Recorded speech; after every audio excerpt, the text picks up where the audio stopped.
देखिए, माननीय प्रधानमंत्री इस देश के सबसे उच्च स्तरीय कार्यकारिणी के पद पे पदासीन हैं। जितना बड़ा पद होता है उतनी बड़ी जिम्मेवारी होती है।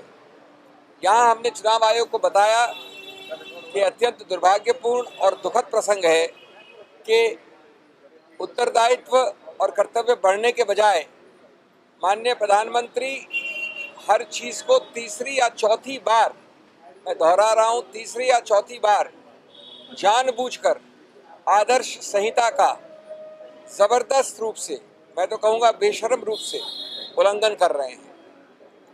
रोचक प्रसंग यह है कि हमारी भविष्यवाणी को अपने गैर कानूनी काम से प्रधानमंत्री ने सिद्ध कर दिया है, प्रमाणित कर दिया है। कल रात को 10:30 बजे हमने लिखित रूप से कंप्लेंट की कि प्रधानमंत्री जी हमेशा, मैं कल रात की बात कर रहा हूं, ध्यान रहे, कि जब भी वोट करते हैं, वोट के बाद आदर्श संहिता का उल्लंघन करते हुए एक जुलूस निकालते हैं। हमने उस कल रात वाली चिट्ठी में लिखित दिया कि उन्होंने यही प्रक्रिया अपनाई थी 2014 के संसदीय चुनाव में, 2017 के असेंबली चुनाव में। अब जबरदस्त बात यह है, भविष्यवाणी हमारी प्रमाणित ऐसे हुई कि आज उनके चुनाव के बाद अपने वोट को दिखाकर इतने लंबे जुलूस में निकले, वो भाषण दिए, राजनीतिक वक्तव्य दिए तुरंत वोट के बाद। इससे ज्यादा घोर, बड़ा स्पष्ट, पारदर्शी उल्लंघन आदर्श संहिता का कभी नहीं हुआ। और मैं समझता हूं किसी प्रधानमंत्री ने इस देश में तीसरी बार एक ही चीज, एक ही तौर तरीके से बारंबार, तो हमने इसलिए बताया चुनाव आयोग को कि he is a habitual, egregious, completely uncaring offender. He doesn't care for the election commission. And the Prime Minister of this country does not fall under the 9th schedule. He has no immunity from electoral laws when he is campaigning. It is very distressing and sad. The very credibility, the very stature of the independent policeman of elections is at stake.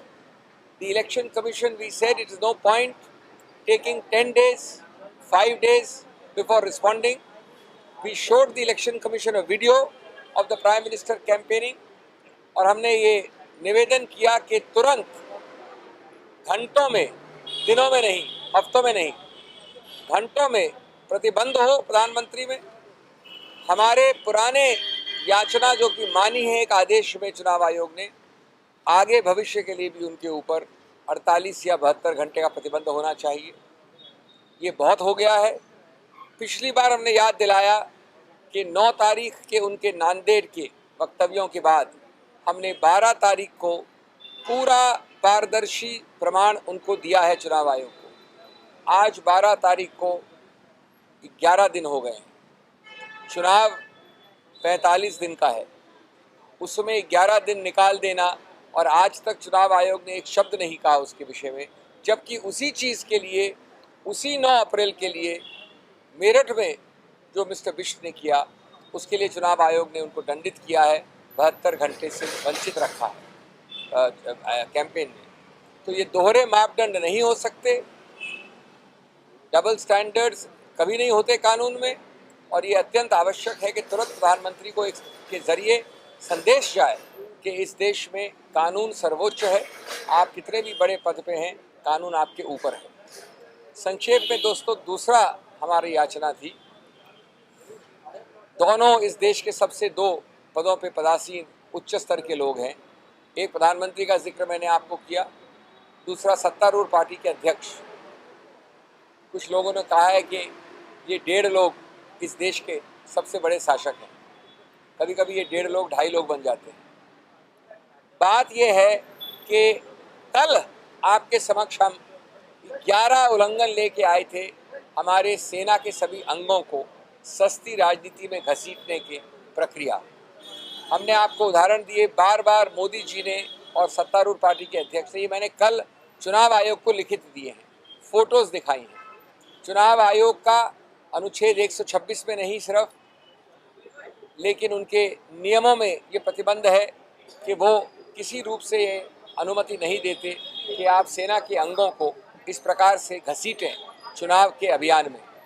उसके बावजूद कृष्णानगर पश्चिम बंगाल में कल शाम को जब हम यही चुनौती लेके आए थे चुनाव आयोग कभी लगभग उसी वक्त, कल हम 6 बजे आए, उसके थोड़ा पहले की बात है, माननीय अमित शाह जी इतने खुलेआम बार बार पुलवामा, बालाकोट, पाकिस्तान और हमारे सेना के अंगों के बारे में, वोट के संदर्भ में, राजनीतिक अभियान के संदर्भ में बात कर रहे हैं। ये कल की बात है।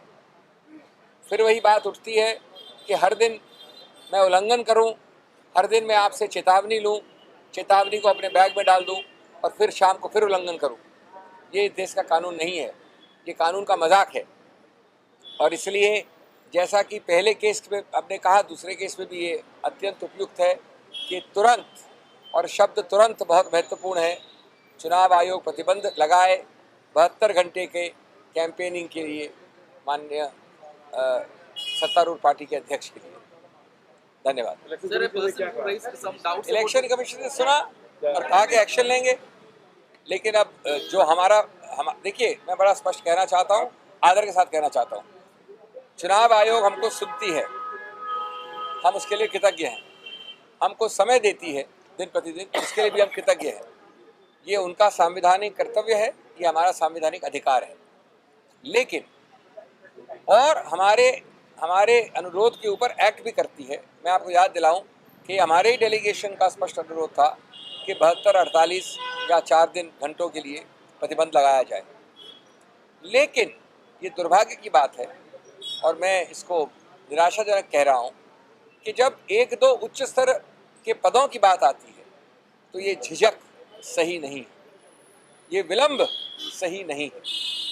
झिझक और विलंब के बिना ये भी वही हैं, मैं भी वही हूँ, प्रधानमंत्री भी वही हैं, जहाँ तक आदर्श संहिता का सवाल है।